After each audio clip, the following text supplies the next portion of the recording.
Егер рухани өсуді қаласаңыз, Алланың осы бір көркем есімін жаттаңыз.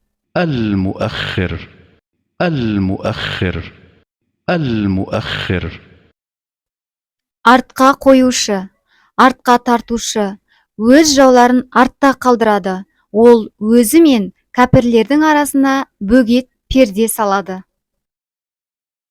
Менің бұрынғы әрі кейінгі, жасырын әрі жария күнәларымды кешіре көр.